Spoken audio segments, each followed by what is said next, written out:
여러분 안녕하십니까? 중졸사회 세 번째 시간입니다. 이 시간에는 우리가 이제 다양한 지형에 대한 이야기들을 좀 해보려고 해요. 지난 시간에 이제 기후와 관련된 이야기들을 했었죠. 이번에 이제 지형과 관련된 이야기를 하면서 지형이 어떻게 형성이 되고 또 그 형성된 지형에 따라서 주민 생활은 어떻게 달라지는지에 대한 이야기들을 좀 해보려고 합니다.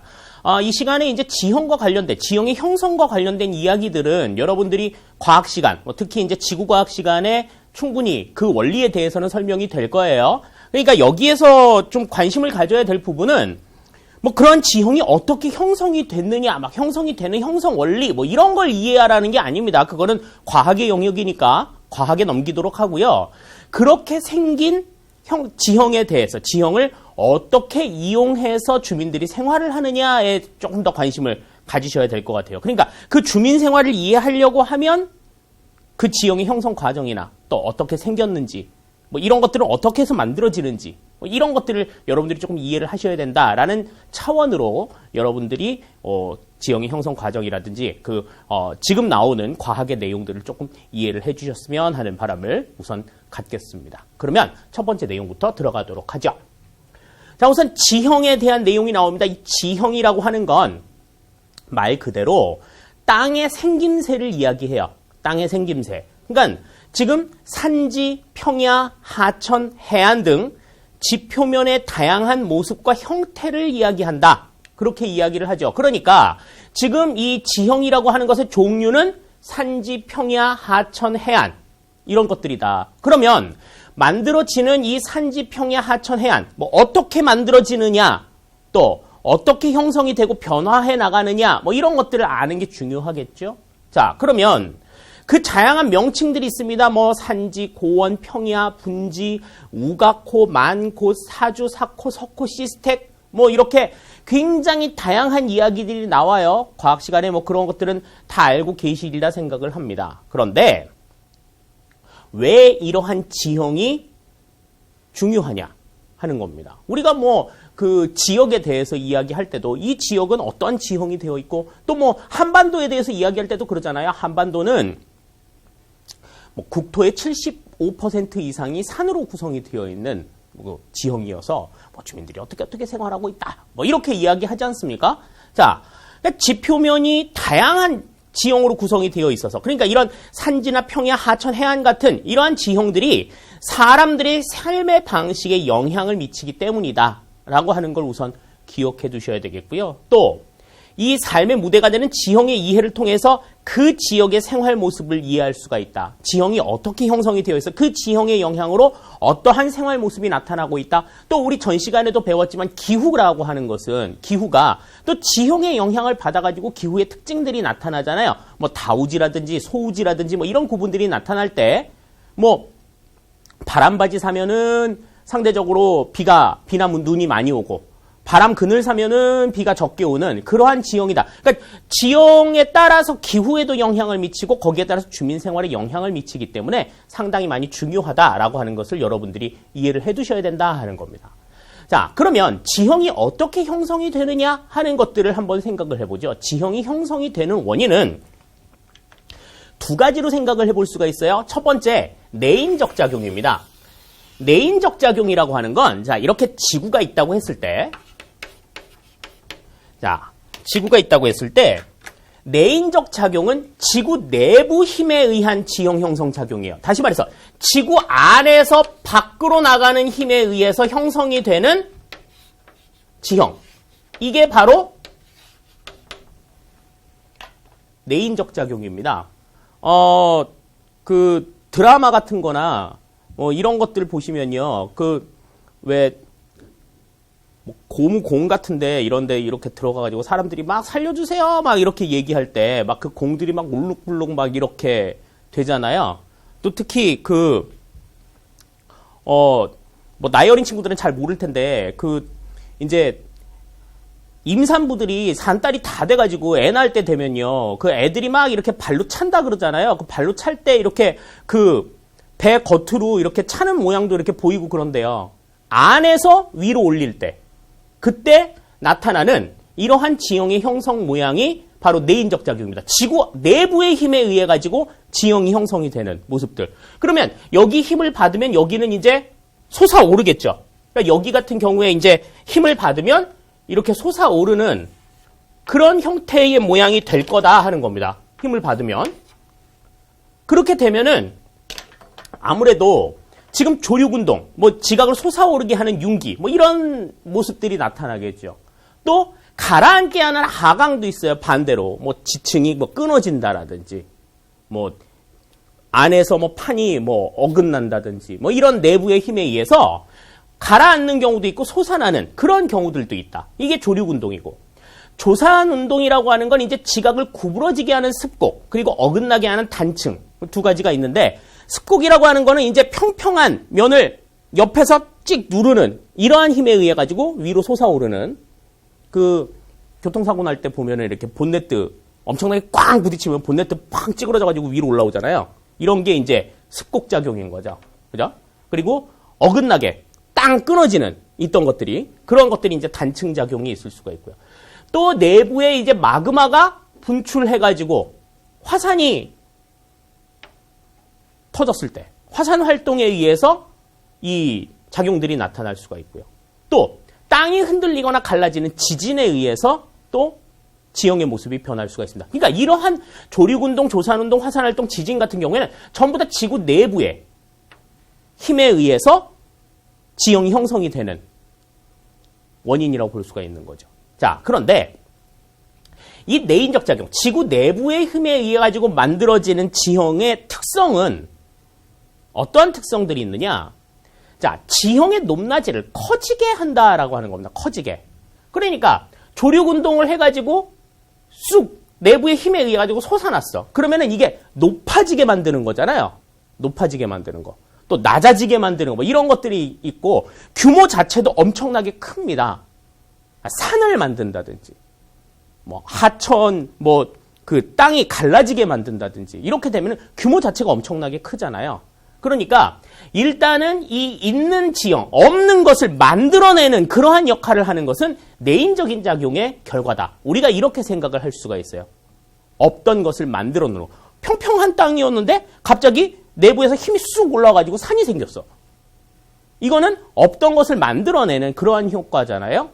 자, 그래서 내인적인 작용은 일단 굉장히 규모가 큰 지형의 움직임을 나타낸다라고 하는 겁니다.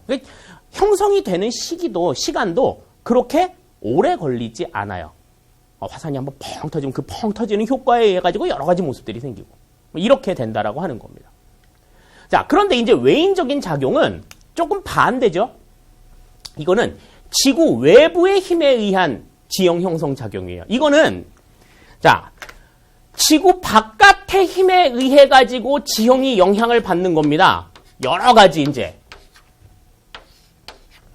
그러니까 지금 지구 안에서 어떠한 작용이 일어나는 내인적인 작용하고는 서로 다른 모습이 되겠죠. 그래서 그 종류에는 풍화, 침식, 운반, 퇴적 이렇게 네 가지가 있습니다. 풍화라고 하는 거는 암석이 이렇게 부서지거나 약해지는, 바위가 돌멩이, 돌멩이가 자갈, 자갈이 모래 이렇게 바뀌는 그러한 과정을 우리가 풍화라고 이야기를 해요. 또 침식은 깎여 나가는 거죠. 땅을 깎는 겁니다. 땅을 깎는 현상. 운반이라고 하는 거는 뭐 바람이라든지 뭐 하천의 흐름이라든지 또 바닷물에 의해서 이렇게 토양의 구성 요소들이 움직이는 현상. 이것을 이야기하죠. 다음에 퇴적이라고 하는 것은 운반이 되어온, 그렇게 운반이 된 토양의 성분들이 어느 한 곳에 쌓이는 현상을 퇴적이라고 이야기를 합니다. 그러면 이렇게 풍화, 침식, 운반, 퇴적에 의해서 만들어지는 외인적인 작용에 의한 지형은 어떠한 특징들이 있냐? 지형의 높낮이를 작아지게 한다라고 하는 겁니다. 왜? 자, 일단 이렇게 산이 생겼어요. 산이 생기면 이 산을 계속 바람이 스치고 지나가. 비바람이 막 몰아치고 막 그래요. 그러면 깎이겠죠.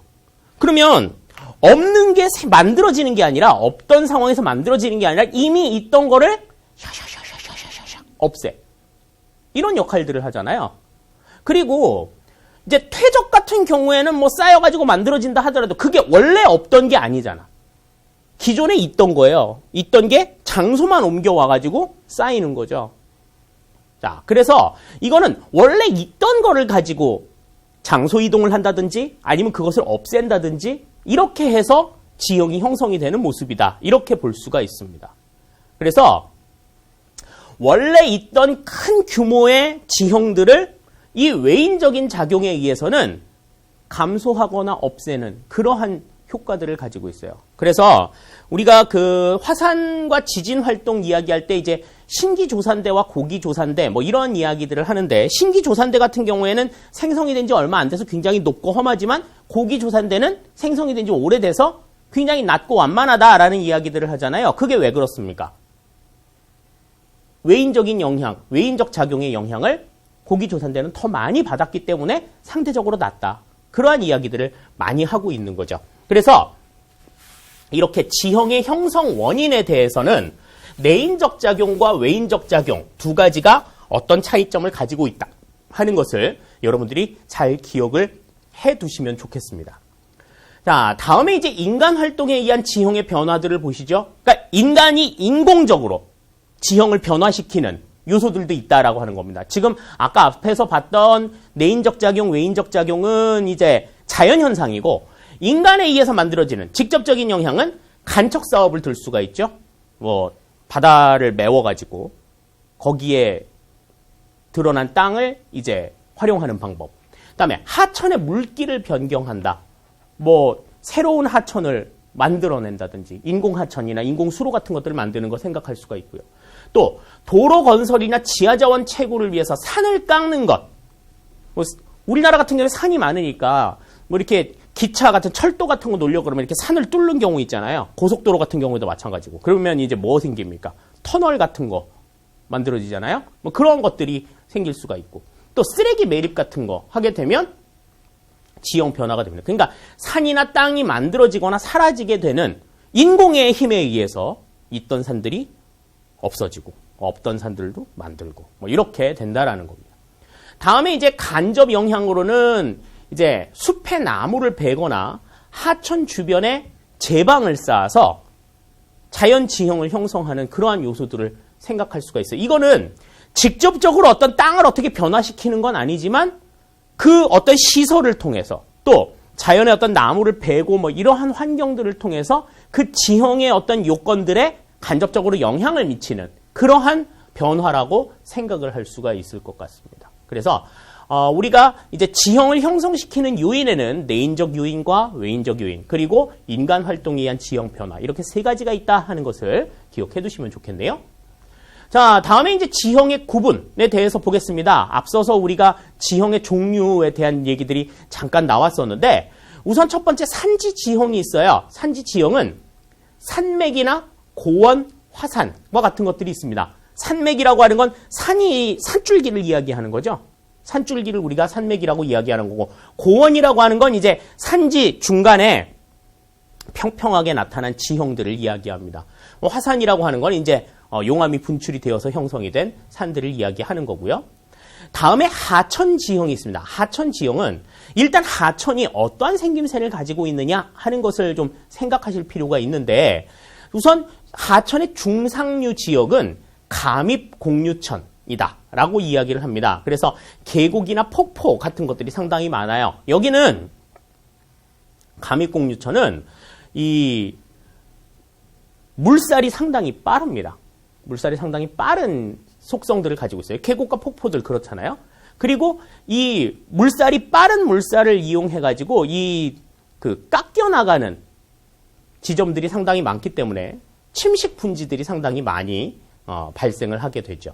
근데 이제 하천의 하류 지형을 보면 자유공유천입니다. 이 자유공유천은 중상류의 감입공유천에 비해서는 물의 흐름이 조금 둔하죠. 물의 흐름이 조금 느린 편입니다. 그렇기 때문에 뭐 좀 알갱이가 큰 그러한 입자들이 좀 큰 흙들부터 이제 서서히 이 하류 지역에서는 쌓이기 시작해요. 그래서 이제 하류 지역에 오게 되면은 이제 충적 평야와 같은 넓은 퇴적 평야지대가 나타나게 된다 하는 것을 우리가 생각할 수가 있겠습니다. 다음에 평야지대 역시도 이제 침식 평야와 퇴적 평야로 구분이 되죠. 침식 평야는 이제 토양이 깎여져서 만들어진 그러한 평야지대를 이야기합니다. 그래서 구릉지라든지 침식 분지 아까 살펴봤죠. 그다음에 구조 평야 뭐 이런 것들이 대표적인 침식 평야지대가 되겠고요. 다음에 퇴적 평야는 이제 하천의 하류 지역에서 형성이 되는 충적 평야와 바람에 의해서 흙들이 날아와가지고 쌓여서 형성이 되는 풍적 평야, 빙하에 의해서 쌓이는 빙적 평야 이러한 형태로 구분이 되는데 어떠한 요소에 의해서 흙의 입자들이 운반이 되어 왔느냐에 대한 차이만 있을 뿐이지 전부 다 흙이 이동을 해와서 쌓여가지고 형성이 되는 평야지대를 우리가 퇴적 평야라고 이야기한다 하는 것 여러분들이 그것은 잘 기억해 두시길 바라겠습니다. 다음에 해안지형입니다. 해안지형은 이제 만에 발달하느냐 고세 발달하느냐 뭐 이런 것에 따라서 만에 발달하는 지형으로는 모래해안이나 갯벌해안, 고세 발달하는 지형으로는 암석해안이나 해식해, 해식동굴 등이 있다 하는 것들을 생각해 주시면 되겠고요. 다음에 이제 기타 지형은 리아스식 해안과 다도해, 사주, 시스텍 뭐 이런 것들이 있는데요. 리아스식 해안이라고 하는 거는 해안선의 드나들미 굉장히 복잡한 형태의 그러한 해안을 우리가 리아스식 해안이라고 이야기를 합니다. 그래서 우리 이제 그 V자형 계곡 속에 바닷물이 들어가게 되면서 형성이 되는 지형의 형태인데요. 그래서 원래는 이제 그 유수 물이 흘러가는 곳에 이제 계곡이 형성이 되어서 그 곳에 바닷물이 들어감으로 인해 가지고 해안선을 형성하게 되는 그러한 모습들을 이러한 것들을 우리가 리아스식 해안이라고 이야기를 합니다. 다음에 이제 다도해라고 하는 게 있죠. 중간중간에 이렇게 움푹 솟은 봉우리들이 있거나 솟아오른 지형들 있는 대로 바닷물이 들어가게 되면 그곳이 하나의 섬으로 인식이 되는 그러한 곳들이 있습니다. 우리 왜 그 남해 지역, 그 부산 쪽에 가면 오륙도라는 섬이 있죠. 오륙도. 이 오륙도는 왜 오륙도냐? 밀물 때 물이 확 밀려 들어왔을 때는 섬이 5개였다가 썰물 때 빠져나가면 6개가 된다 그래서 오륙도예요. 그러니까 낮은 지점이 있는 거죠. 이제 솟아나오는 지점이. 그러니까 썰물 때는 드러났다가 밀물 때는 사라지는 그러한 곳들이 있기 때문에 섬 같은 경우에 이제 그런 모습들이 상당히 많다. 다도해라고 하는 남해 지역의 다도해 같은 경우에는 그런 형태로 인해서 이제 해상에 섬들이 굉장히 많은 바다를 의미하는 말이다 하는 것 기억해 두시면 되겠고, 사주나 시스텍 같은 경우에는 이제 그 해안가의 모래 등이 운반이 되어 가지고 형성이 된 해안 지형이라고 생각을 해 두시면 되겠습니다. 다음에 건조 지형입니다. 이 건조 지형은 대부분 이제 건조 기후 지역이나 사막 지역에서 주로 형성이 되는 지형을 이야기하죠. 그래서 모래, 자갈, 암석 사막, 그리고 사구, 모래에 의해서 형성이 된 모래 언덕, 뭐 버섯바위나 오아시스 같은 것들이 건조 기후 지역에서 이제 주로 나타나는 지형이다 이렇게 볼 수가 있겠고요. 다음에 화산 지형은 화산 폭발로 인해서 형성이 되는 지형을 이야기하죠. 그래서 화산이라든지 용암대지, 화구, 그 화산 폭발로 인해 가지고 형성이 되는 어떤 구덩이 같은 것들, 그다음에 용암동굴, 칼데라호 뭐 이런 것들이 이제 대표적인 화산 지형이라고 볼 수가 있겠습니다. 다음에 빙하 지형으로는 U자국이 있죠. U자형 계곡. 그러니까 빙하는 입자가 좀 크기 때문에 물하고는 다르게 V자 형태를 그리지 않고 계곡 자체가 U자형을 그린다. 밑바닥이 좀 평평한 그러한 모습들을 그린다고 이야기를 하죠. 그 U자형 계곡에 바닷물이 들어오게 되면 형성이 되는 지형이 바로 피오르입니다. 그리고 뭐 혼이라든지 빙하호와 같은 것들은 빙하 지형에 의해 가지고 형성이 되는 땅이다. 빙하에 의해서 형성이 되는 지형이다. 라고 하는 걸 기억해 두시면 되겠습니다. 다음에 이 카르스트 지형이라고 하는 것은 석회석에 의해서 형성이 되는 지형을 이야기해요. 이 석회석이라고 하는 건 돌인데 특이하게도 물에 녹는 특성을 가지고 있습니다. 그러니까 물에 녹는다고 하는 게 이렇게 커피처럼 이렇게 용해가 되는 게 아니라 물이 있으면 그 물 속으로 입자가 들어가는, 그러니까 물을 따라서 돌이 이렇게 물이 흐르면 그 물의 흐름에 따라서 이렇게 깎이는 그런 모양들을 가지고 있어요. 그렇기 때문에 그 물이 흐름에 따라서 지하수가 그 석회암 지대를 흐르게 되면 그 석회암이 지하수의 영향을 받아가지고 커다란 동굴을 만들게 됩니다. 그래서 우리가 그걸 이제 석회 동굴이라고 이야기를 하죠. 그 태백이라든지 뭐 정선, 영월 지역에 상당히 많은 석회 동굴들이 있습니다. 우리나라의 석회석 자원이 굉장히 풍부하거든요. 그래서 시멘트가 생산이 되고 있는 그러한 지역들 중심으로 해가지고 상당히 많은 석회 동굴들이 있습니다. 뭐 환선굴 같은 경우에 이제 대표적인 것들인데, 이제 뭐 종유석이라든지 석순이라든지 석주와 같은 것들이 있죠.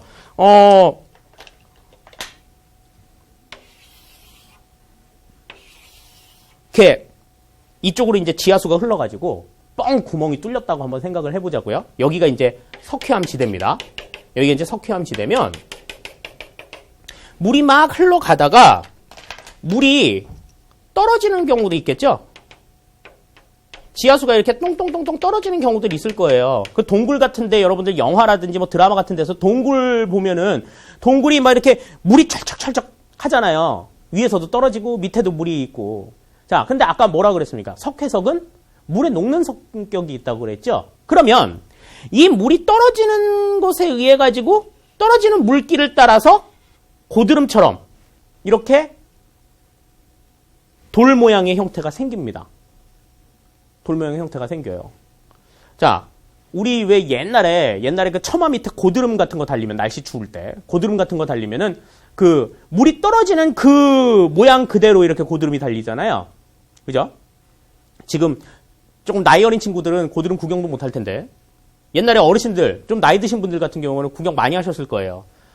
이렇게 떨어지는 모양으로 천정에서 생기는 이 같은 석회석을 우리가 종유석이라고 이야기를 합니다. 아래로 흐르는 돌이라고 해서. 그런데 고드름 많이 보신 분들은 아시겠습니다만 이 고드름은요, 위에만 생기는 게 아니죠. 밑에 물이 떨어지는 곳에도 떨어진 물들이 쌓여가지고 계속해서 물들이 올라와요. 물은 흐르기 때문에 이제 뭐 옆으로 조금 퍼지는 성격을 가지고 있기는 합니다만은, 그렇게 석회석도 마찬가지죠.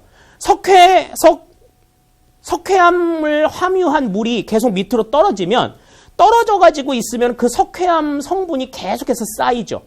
쌓이면 여기서 계속해서 올라옵니다. 그게 마치 대나무의 순과 같다 그래서 우리가 그걸 석순이라고 이야기를 해요. 석순. 그러면 그렇게 한쪽에서는 내려오고 있고 한쪽에서는 올라가고 있고, 그죠? 이게 계속해서 세월이 흐르면 어떻게 되겠습니까? 만나서 하나의 기둥을 이루겠죠? 이걸 우리가 뭐라고 얘기하냐? 석주라고 이야기를 합니다. 그래서 우리나라에서 많이 볼 수 있는 카르스트 지형은 대표적인 게 석회 동굴이 있어요. 그래서 석회 동굴에는 종유석과 석순, 석주 뭐 이렇게 세 가지가 있다. 또 뭐 돌리네라든지 석회암 산지 같은 것들도 참고적으로 여러분들이 기억을 해두셔야 될 카르스트 지형의 내용이다. 이렇게 보실 수 있겠습니다. 자, 그러면 이제 우리나라 뭐 세계 지역의 어떤 산맥이나 하천에 대한 내용들을 한번 보시죠. 산맥 같은 경우에는 조산운동, 아까 설명한 습곡이라든지 단층에 의해서 형성이 되고 있는데 대부분 습곡작용으로 산이 만들어지는 그러한 형태를 가지고 있다.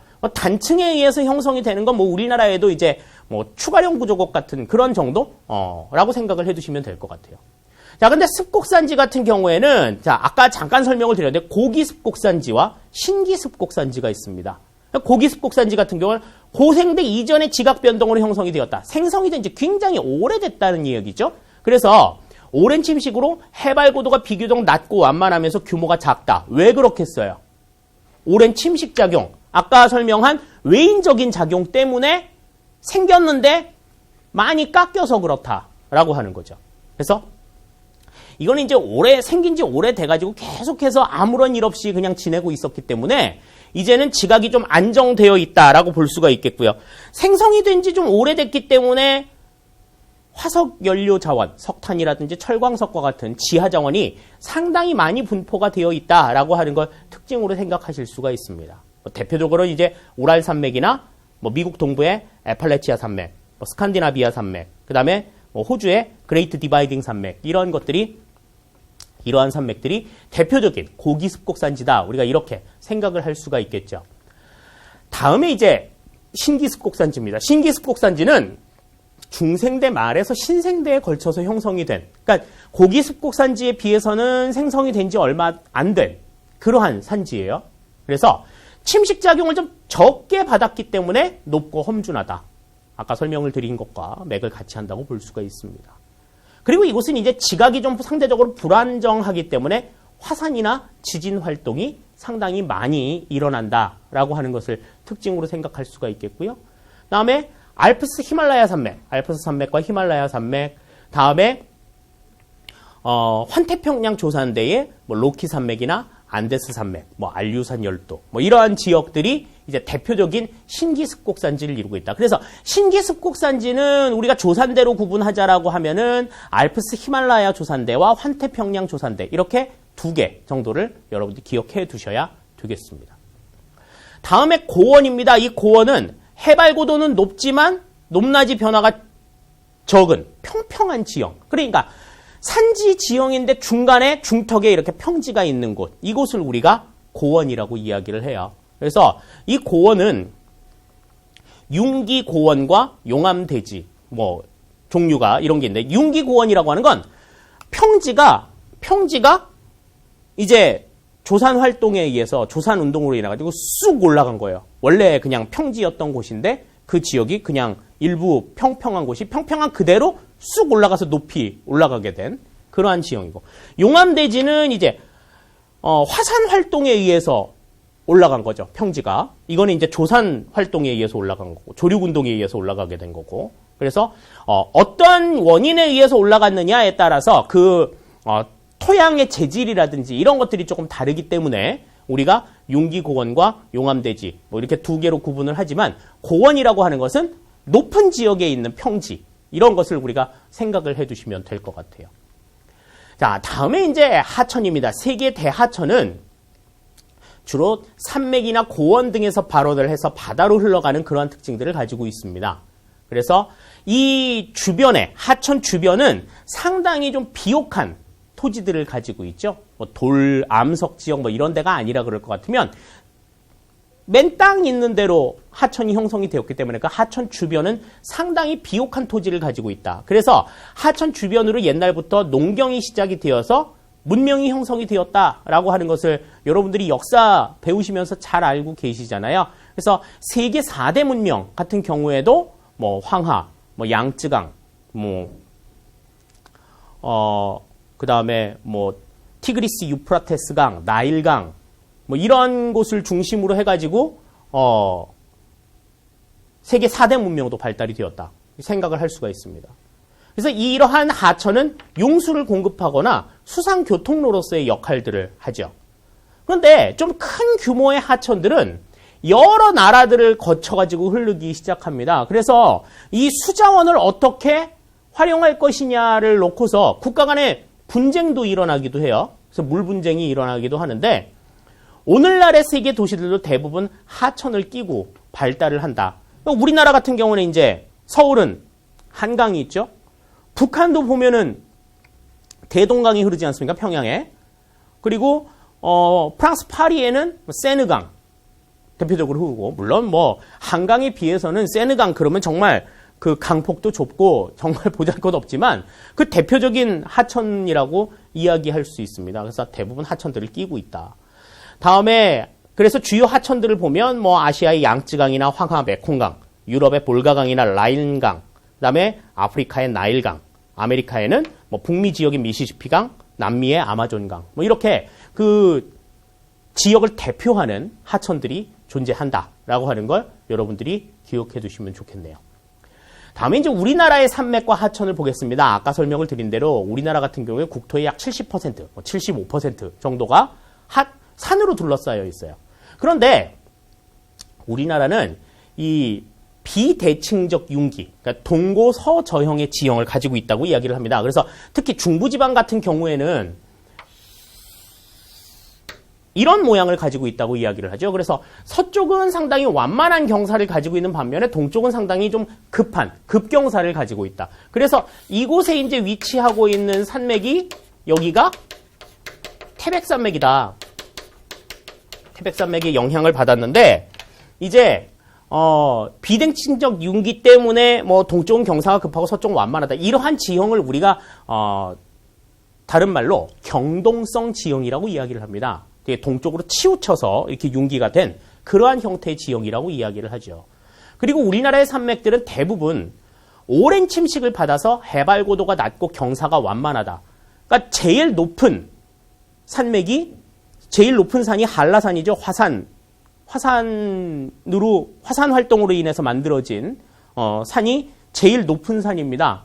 그러니까 그냥 일반적인 조산 운동에 의해 가지고 만들어진 산은 뭐 지리산 정도, 뭐 태백산 정도, 설악산 정도. 설악산 해봐야 뭐 1,600m, 그러니까 2,000m가 채 안 돼요. 그러니까 1,600m, 1,700m 정도의 높이를 가지고 있고 화산 활동이 있어가지고 일어나야 2,000m 가까운 뭐 한라산 1,950m라든지 뭐 백두산 뭐 2,700m라든지 뭐 이렇게 해발 고도가 좀 낮은 것은 이제 화산 활동의 영향을 상대적으로는 덜 받았다라고 하는 것을 생각하실 수가 있겠습니다. 또 주요 고개는 교통로로도 이용이 된다. 그래서 대관령, 미시령, 한계령, 추풍령, 중령, 조령 뭐 이런 여러 개의 이제 산고개들이 있죠. 그래서 산을 상당히 많이 생각을 하고 있다. 또 고원지대도 많습니다. 영서고원이나 진안고원 뭐 이런 곳은 특히 고원지대는 여름철에 서늘한 기후를 이용해서 고랭지 농업이 발달을 하고 있다. 특히 고랭지 농업 같은 경우에는 시험 문제에 너무너무 많이 나와요. 고랭지 농업은 어디에서? 고원지대에서. 고원지대에서는 주로 뭐가? 고랭지 농업이. 연결을 해서 여러분들이 반드시 기억을 해두시라 하는 것 다시 한번 설명을 드리겠습니다. 다음에 주요 산맥은 마천령 산맥, 함경산맥, 남림산맥, 태백산맥, 소백산맥. 이제 요 마천령 산맥, 함경산맥, 남림산맥 같은 경우에는 이제 지금 이북 지역에 있고 태백산맥이나 소백산맥은 이제 남한 지역에 있죠. 그래서 보통 해발 2,000m 내외의 높은 산지를 분포하고 있는데 특히 이제 2,000m가 넘는 산들 같은 경우에는 대부분 북한 지역에 있다. 거의 북한 지역에 있다. 그래서 뭐 개마고원도 약 해발 2,200m 정도의 지역이고 한라산도 2,744m, 3,000m 거의 가까이 되는 그러한 높은 산지들을 가지고 있죠.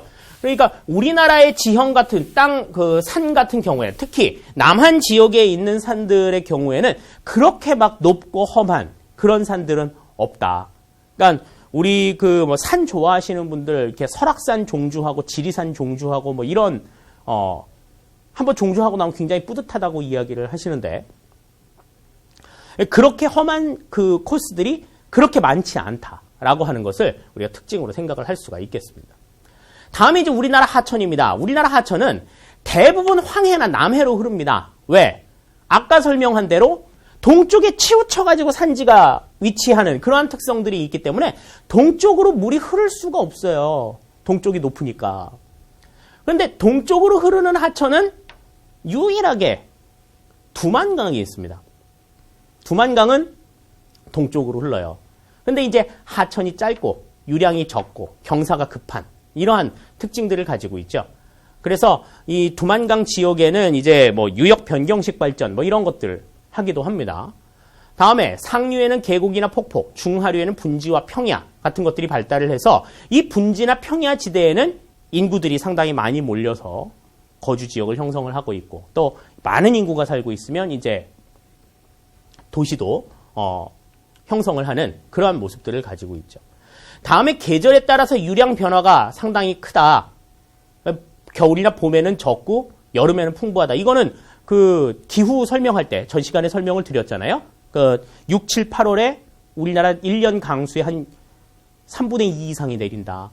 그래서 다목적 댐을 이용해가지고 유량을 조절하는 치수 사업을 전개를 해야 한다라고 하는 거 말씀을 드렸고요.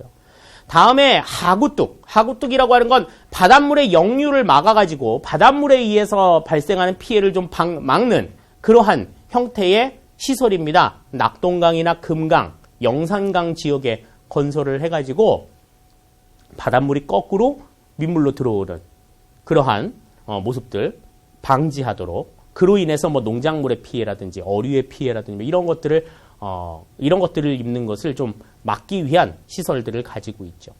그래서 이제 주요 하천들 보면 이제 두만강을 제외하고, 아까 말씀드린 두만강을 제외하고는 전부 다 황해나 남해로 흐른다. 남해로 흐르는 거는 섬진강과 낙동강이고 전부 다 나머지는 황해로 흐른다. 이렇게 생각을 하시면 돼요. 그래서 동해로 흐르는 건 두만강이고 남해로 흐르는 건 섬진강, 낙동강, 이거 제외하고선 전부 다 황해로 흐른다. 이렇게 여러분들이 기억을 해두시면 하천이 어디로 흐르는가에 대해서는 의문이 조금 해소가 되리라, 그렇게 생각을 합니다. 자, 다음에 이제 화산과 지진 활동에 대한 내용들을 보죠. 아까 우리가 이제 조산 활동 이외에도 화산 활동에 의해서도 산이 생긴다라고 이야기를 했는데, 화산이라고 하는 거는 땅속에 있던 마그마가 지각이 약한 부분을 뚫고 나와서 분출을 해가지고 형성이 되는 그러한 산으로서 용암이나 수증기, 화산가스, 화산재, 화산탄 뭐 이런 것들을 분출을 해내기 시작을 합니다. 그러한 것들이 쌓여서 이제 주변 지형에 영향을 미치는 거죠. 그래서 화산 지형으로는 용암대지, 용암동굴, 분화구, 화구호, 칼데라호 뭐 이런 것들이 있습니다. 그 화산에 있는 호수들 뭐 이런 것들이 이제 화구호, 대표적인 게 이제 한라산의 백록담이죠. 한라산의 백록담은 구덩이에 그냥 빗물을 담아 놔서 호수처럼 되어 있는 겁니다. 그러니까 뭐 비 한참 안 오고 그러면은 이 한라산도 가물어요. 한라산의 화구호는 가물어요. 근데 백두산의 천지 같은 경우에는 칼데라호입니다. 밑에서 물이 펄펄펄 솟아나오죠.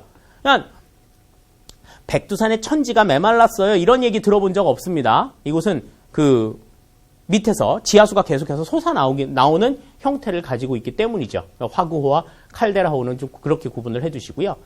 지진이라고 하는 거는 이제 땅이 흔들리는 거죠. 땅이 흔들리는 거. 그래서 지구 내부의 힘이 지표면에 전달이 돼가지고 땅이 흔들리는 현상입니다. 뭐 단층 작용에 의해서도 일어나고 여러 가지 이제 뭐 내부의 뭐 습곡 작용이나 뭐 이런 것들에 의해서 땅의 어떤 움직임, 땅의 어떤 내부의 힘 같은 것들이 전달이 되는, 그래서 땅이 흔들리는 현상입니다.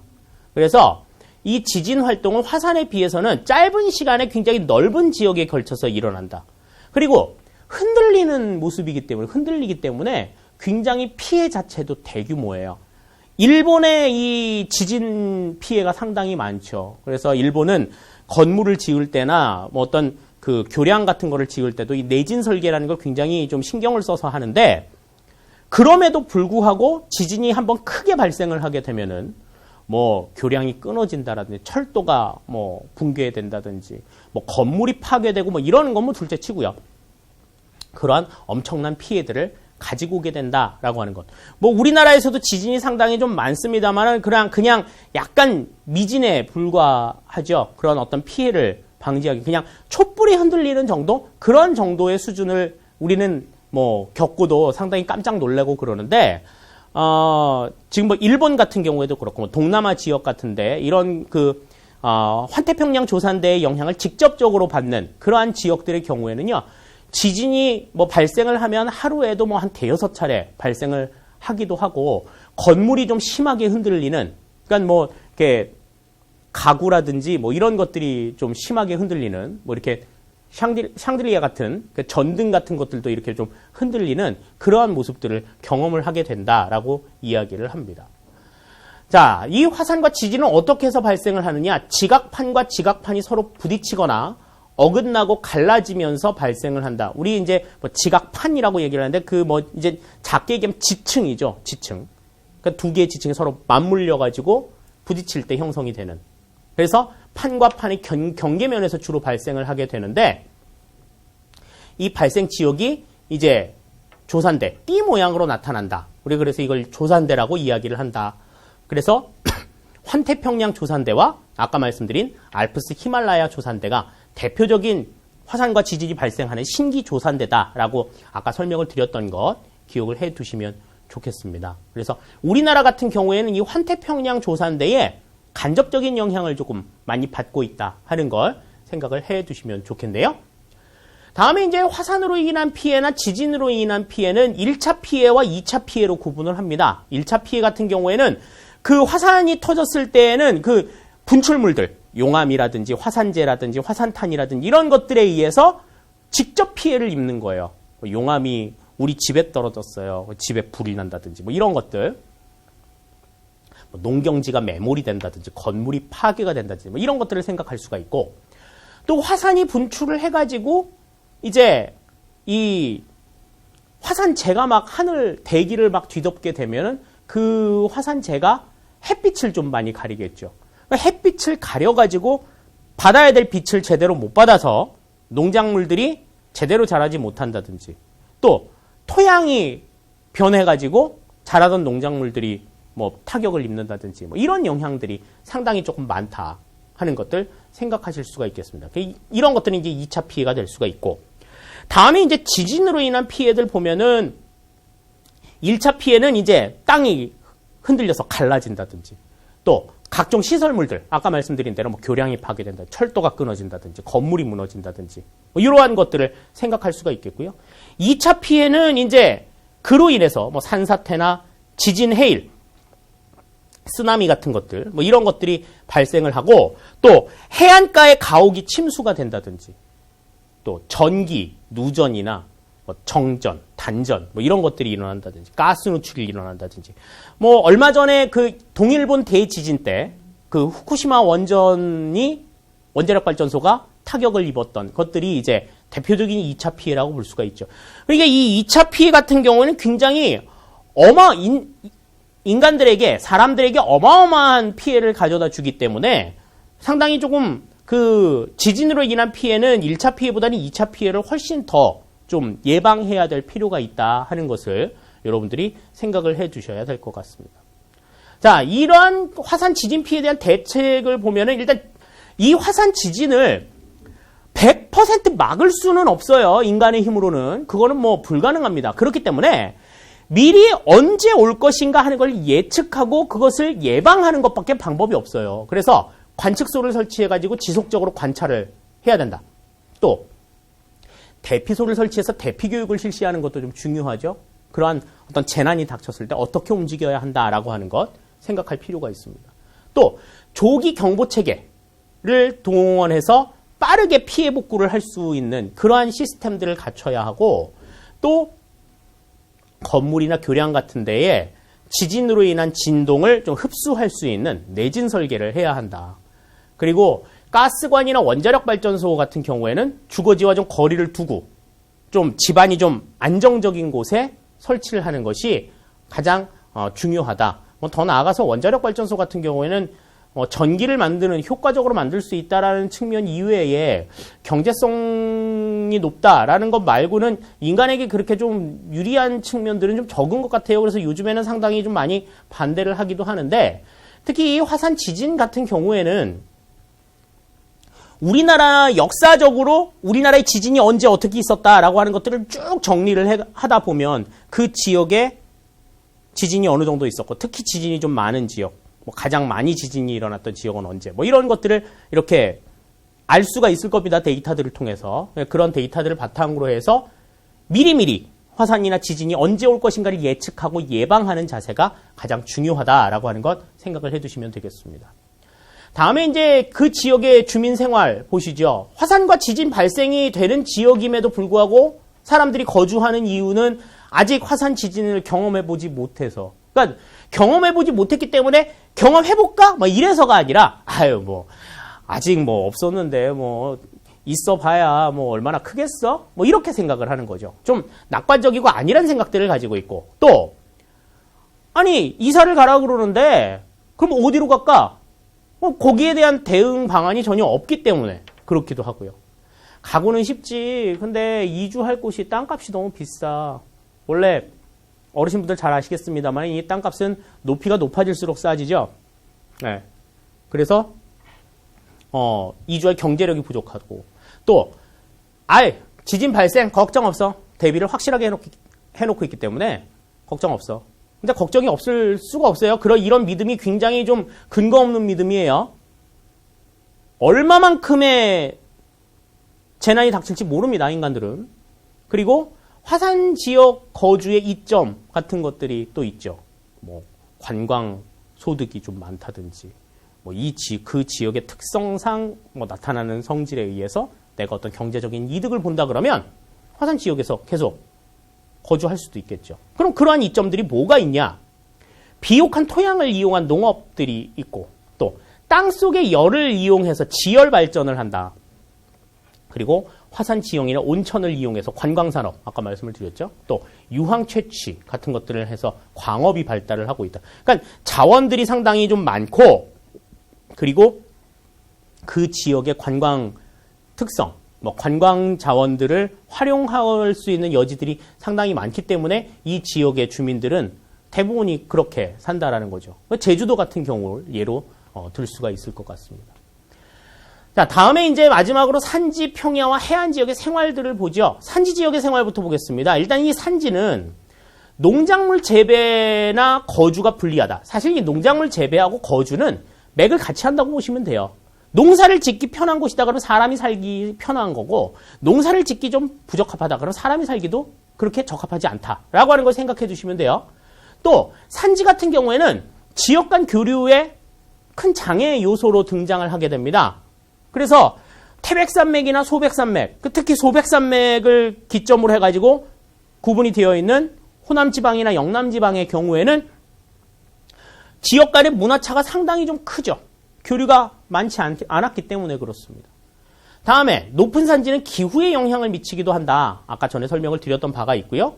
그리고 산림자원이나 임산자원, 여러 자원의 공급지 역할을 담당한다라고 하는 것이 산지가 갖는 특징이라고 우리가 생각을 할 수가 있겠어요. 자, 그래서 산지 지역에서 생활을 하기 위해서는 불리한 환경을 극복하는, 불리한 자연환경을 극복하고자 하는 노력들이 있죠. 그래서 급한 경사에서는 계단식 모양의 논이나 밭을 만든다. 참 인간들 대단해요. 경사가 급하다고 하면은, 그럼 완만한 경사라고 하면 그냥 농사를 지을 텐데, 경사가 급하니까 계단식으로 논이나 밭을 만들어서 경작을 한다. 또 추운 지역에서 잘 자라는 감자나 옥수수, 이런 것들을 그 기온 낮은 산지에서 재배를 한다라고 하는 거죠. 그래서 그 잡곡류를 먹고 산다. 다음에 이제 고산도시 같은 경우에는 고산기후가 낮은 열대 지방의 고산기후 지역에서 고대 문명이나 고산도시가 발달하는 그러한 모습들을 우리가 또 생각을 할 수가 있습니다. 상대적으로 뭐 해발 2000m 높이라 그러면은 보통 온도가 한 10도 정도 떨어지는 평지에 비해서 10도 정도 평균 기온이 낮아진 그런 효과들을 볼 수가 있는데, 열대 기후 같은 경우에는 평균 기온이 25도 이상이잖아요. 28도 막 이렇게 되니까, 그러면 한 15도에서 18도 정도 살기에 상당히 적합한 기온이 형성이 된다라고 하는 거죠. 또 기온이 낮아서 초원이 형성이 되면 목축업이 발달하는데도 상당히 유리한 조건들을 가지고 있습니다. 그래서 이러한 생활들을 바탕으로 사람들이 살아가고 있고, 우리나라 산지 같은 경우에는 이제 화전농업이나 인산물 채취, 지화자원 개발 등 1차 산업 중심의 생활들이 주로 이루어졌었지만, 지금 오늘날에는 교통 발달을 바탕으로 해서 고랭지 농업이나 목축업, 낙농업, 관광산업과 같은 이러한 그 발달 산업의 여지들이 상당히 좀 많아졌다라고 하는 것을 생각해 주시면 좋겠어요. 다음에 이제 평야 지역 같은 경우에는 뭐 두말할 나위가 없죠. 해발 고도도 낮고 경사도 완만하기 때문에 농사 짓기도 좋고 사람 살기도 상당히 편하다. 그래서 이러한 침식이나 퇴적작용으로 형성이 된다라고 하는 건 아까도 설명을 드렸으니까 뭐 다시 설명을 드리지 않겠습니다. 자, 그러면 이 평야 지역에서는 일단 농업하기가 상당히 편해서 문명이 발달이 된다. 또 교통 발달이나 거주에도 유리하기 때문에 여러 주요 도시들이 좀 발달을 했다라고 하는 것 생각할 수가 있겠죠. 그리고 자연 환경이나 인문 환경의 차이에 따라서 다양한 농업 형태나 주민 생활들이 나타난다. 그래서 강수량이 풍부하고 기후가 따뜻한 곳에서는 벼농사가, 기후가 춥고 건조한 지역에서는 밀이나 옥수수 같은 곡물농업이나 목축업, 아까 뭐 산지 설명하면서도 비슷하게 설명을 드렸으니까, 대도시하고 먼 평야 지역은 곡물농업이 발달하고 있고 대부분 이제 뭐 자급농업이 이루어지고 있는다라고 하면, 대도시와 가까운 평야 지역에서는 원예농업과 같은 상업농업이 발달을 하고 있다. 대도시의 소비지를 활용하기 위한 방법이다 하는 것 생각하실 수가 있겠죠. 자, 우리나라 평야 지역의 생활은 예전에는 자급농업을 했었지만 이제 대도시 부근에서는 상업농업을 한다. 아까 설명을 드린 내용입니다. 그래서 대표적인 평야로는 김포평야, 호남평야, 나주평야, 김해평야와 같은 이러한 평야 지대들이 있다. 이러한 평야들이 지금 계속해서 좀 더 줄어들고 있다라고 하는 게 조금 특징이긴 해요. 김포평야 같은 경우에도 예전에는 김포 갈 때 보면은 정말 지평선이 쭉 이렇게 흐드러지게 보일 정도로 논이 상당히 넓었는데 요즘엔 전부 다 거기에 아파트들이 들어섰더라고요. 그래서 평야지대가 조금 예전하고는 다르게 좀 줄어들기는 했습니다만은 아직까지 우리나라의 대표적인 평야지대로 자리매김을 하고 있습니다. 자, 다음에 이제 해안 지역의 생활을 보시죠. 해안 지역은 이제 바다와 육지가 만나는 곳입니다. 그래서 이곳에서는 농업과 어업을 병행한다. 그래서 어업을 주로 하면서 농업을 이루고 있다라고 하는 걸 생각하실 수가 있어요. 그런데 오늘날에는 잡는 어업은 별로 하지 않고 잡는 어업보다는 기르는 어업을 한다. 그래서 양식업을 주로 한다라고 하는 것 생각하실 수가 있겠고 또 해안 지역이라고 해서 무조건 어업을 하는 거는 아닙니다. 외지에서 원료를 들여와가지고 그 원료를 바탕으로 해서 공업을 발달시키기도 해요. 그래서 임해 공업지대가 발달이 되어 있다라고 하는 것 생각하실 수가 있겠고 또 갯벌이나 모래사장 해안절벽과 같은 이러한 지형들은 관광 자원으로도 상당히 많이 활용이 되고 있기 때문에 관광산업도 많이 발달을 하고 있다 하는 것 알아두시면 좋겠습니다. 그래서 만 같은 경우에는 항구로, 곳 같은 경우에는 관광지로 활용을 하기도 하죠.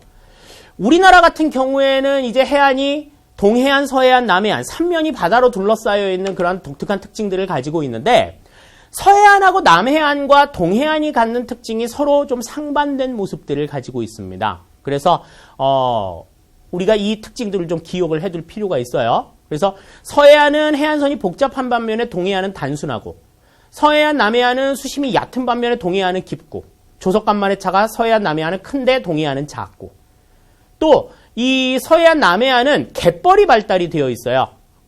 갯벌이 발달이 되어 있는 반면에 동해안은 모래사장, 암석과 같은 모래사장이 발달이 되어 있다라고 하는 게 차이이고요.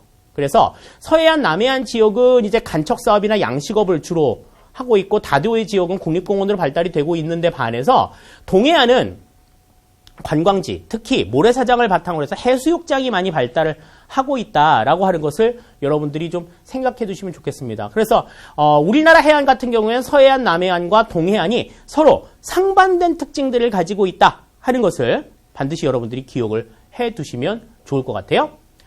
자, 이렇게 해서 우리가 지금 이제 지형과 관련해 가지고 지형, 해안, 하천 중심으로 내용들을 전체 다 살펴봤습니다. 그러면 종합적으로 문제를 통해서 우리가 그 내용들을 다시 한번 정리를 해보도록 할게요. 어떠한 것들을 강조하고 있는지에 대해서 여러분들이 잘 정리를 해두시기를 바라겠습니다. 1번 문제 볼게요. 다음 중 지형에 대한 설명으로 옳지 않은 것은 그랬어요. 자, 옳지 않은 걸 골라라. 첫 번째, 산지, 하천, 평야 등을 포함한다. 맞는 얘기죠? 네. 산지, 하천, 평야가 지형에 해당이 된다. 다음, 두 번째, 사람들의 삶의 방식에 영향을 미친다. 그렇기 때문에 지형이 상당히 중요하다라는 말씀 드렸습니다. 다음 세 번째, 한번 형성된 이후에는 변화되지 않는다.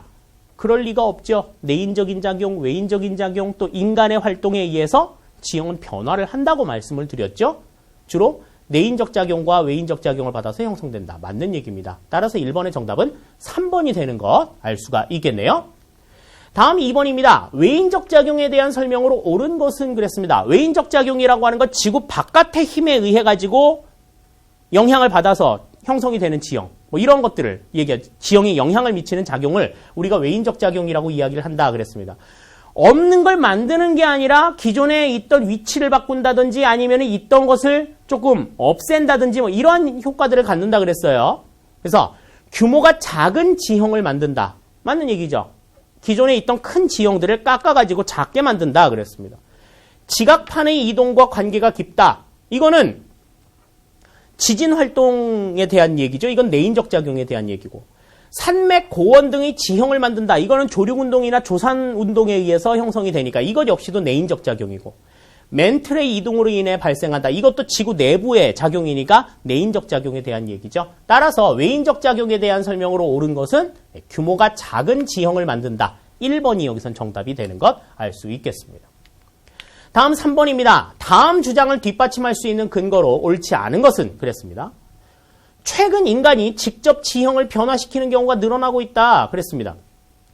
인간이 뭐 간척 사업이라든지 뭐 여러 가지 활동을 통해 가지고 지형을 변화시키는 내용들이 늘어나고 있다라는 거죠. 왜? 자, 거기에 대한 근거. 지하 자원을 캐기 위해서 산을 깎았다. 이 인간의 노력이라고 볼 수가 있어요. 다음, 갯벌을 간척하여 바다를 육지로 바꾸었다. 이것도 간척 사업에 해당이 되는 내용이고, 논에 흙을 갈아엎고 비닐하우스를 설치하였다. 자, 이거는 비닐하우스를 설치하는 건 그 땅에 어떤 시설을 만든 거지 그 땅을 변화시킨 게 아니죠. 지형을 변화시킨 게 아니에요. 그 지형 위에다가 시설을 만든 것뿐입니다. 다음, 하천 상류에 댐을 건설하여 호수가 생겨났다. 없던 게 생겨난 거죠. 따라서 여기서 지금 지형을 변화시키는 경우에 해당이 되지 않는 것은 3번이 해당이 된다. 이건 그냥 단순하게 시설을 만든 것뿐이다 라고 하는 것을 생각해 주시면 되겠습니다. 다음 4번입니다. 다음 설명에 해당하는 지형의 명칭은 그랬습니다. 보기 보죠. 마그마가 지표로 나올 때 폭발이 일어나지 않고 유동성이 큰 용암이 대량으로 흘러나와 주변에 쌓이면서 형성된 넓은 대지. 그랬습니다. 일단 넓은 대지예요. 넓은 대지. 넓은 대지인데 그게 뭐에 의해서 형성이 됐다? 마그마가 흘러나와요. 용암이 흘러나와가지고. 용암에 의해서 형성이 된 대지다. 그럼 그게 뭐냐? 선상지, 이건 퇴적지형이고요. 용암대지, 이게 해당이 되겠죠. 범람원, 이것도 퇴적지형입니다. 분지, 이거는 이제 하천에 의해서 형성이 되는 그러한 하천지형이 되겠습니다. 따라서 4번의 정답은 2번의 용암대지가 된다 하는 것 알 수가 있겠습니다. 다음 5번입니다. 세계적인 대하천의 일반적인 특징으로 옳지 않은 것은 그랬어요. 자, 첫 번째, 여러 나라에 걸쳐서 흐르는 경우가 많다. 그렇죠. 그것 때문에 이제 어떤 게 발생한다고 그랬죠? 물 분쟁 같은 거 나타난다고 그랬잖아요. 다음, 대산맥이나 고원에서 발원하여 바다로 흘러간다. 그렇습니다.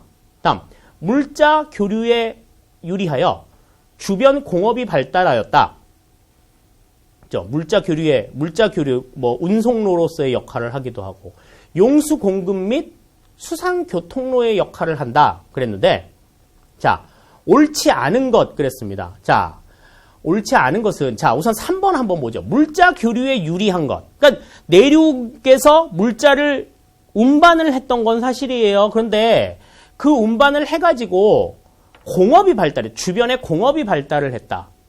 이거는 물자 교류에 유리해서 주변 공업이 발달한 것은 하천이 아니라 하구 지역, 항만 지역이에요. 만 같은 곳이죠. 만 같은 곳에는 항구가 발달하기 때문에 이곳에 이제 물자 교류가 유리해가지고 뭐 임해공업단지라든지 뭐 이런 것들이 발달을 하게 됐다라고 하는 걸 생각할 수가 있습니다. 그냥 무작정 하천에 대한 일반적인 특징이라고 보기는 어려워요. 따라서 5번의 정답은 3번이 된다. 이렇게 생각하실 수 있겠습니다.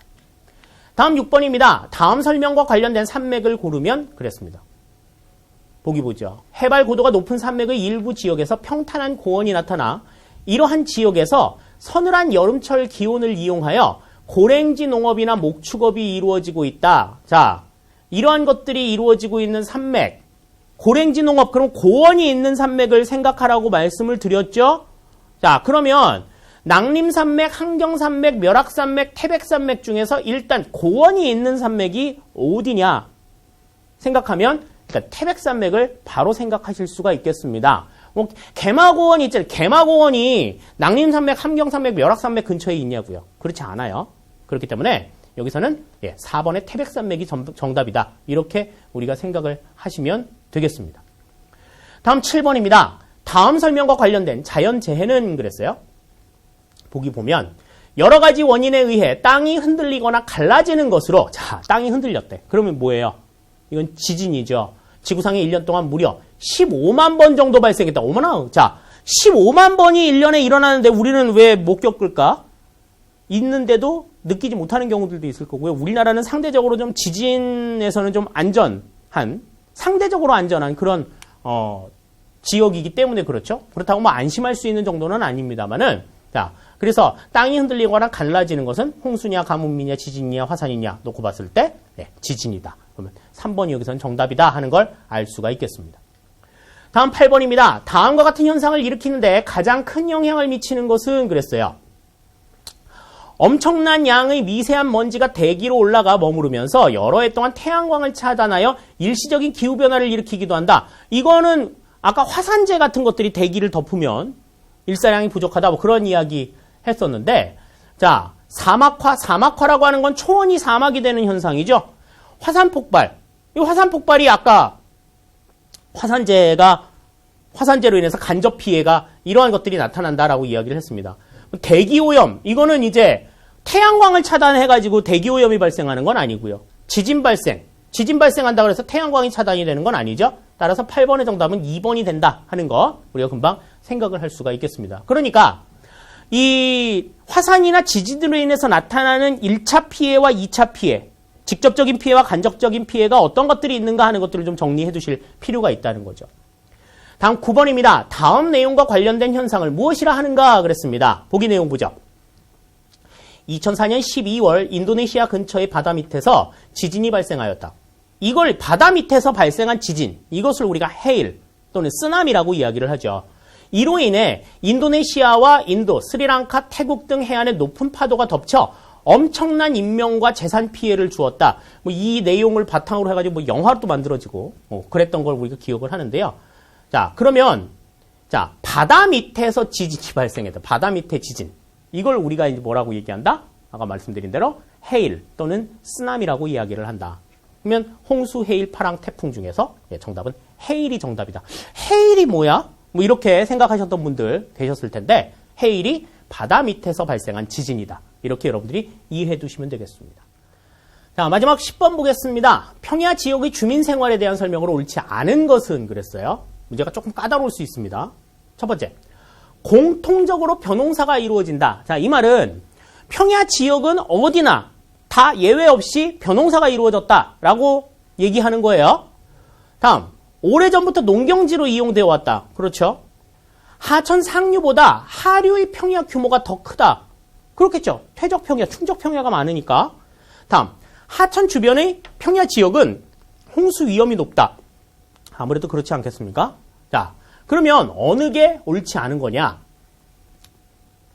물론 평야 지역에서 벼농사가 이루어지기는 할 겁니다. 그런데 평야 지역은요, 벼농사만 이루어지는 건 아니죠. 그러니까 벼농사 안 짓고 이 평지 지역에서는 다른 것들을 할 수도 있어요. 그런데 지금 공통적으로 벼농사가 이루어진다라고 하는 건 평야 지역에서는 모두 벼농사가 이루어진다는 얘기이기 때문에 여기서는 1번이 해당이 되지 않는다라고 볼 수가 있습니다. 그러니까 공통적으로 라고 하는 말이 무엇을 의미하는지 여러분들이 조금 이해를 하셨어야 된다라고 하는 거죠. 그것만 생각을 해주셨다라고 하면 10번의 정답이 1번이라고 하는 거 찾는데 그렇게 어려운 건 없었을 것 같습니다. 자, 이렇게 해서 우리가 전체적으로 3단원의 내용들을 다 정리해 봤습니다. 지형과 관련된 내용들, 뭐 좀 까다로운 내용들이었을 수도 있는데 중요한 건 그 지형들을 바탕으로 인간들이 어떻게 살아왔느냐 하는 것들의 중심을 가지고 여러분들이 정리를 해 나가셔야 된다는 것, 아까 앞서서도 설명드린 내용이죠. 그 내용들 바탕으로 해서 내용들과 문제 다시 한번 정리를 해 주시기를 바라겠습니다. 네, 수고하셨습니다.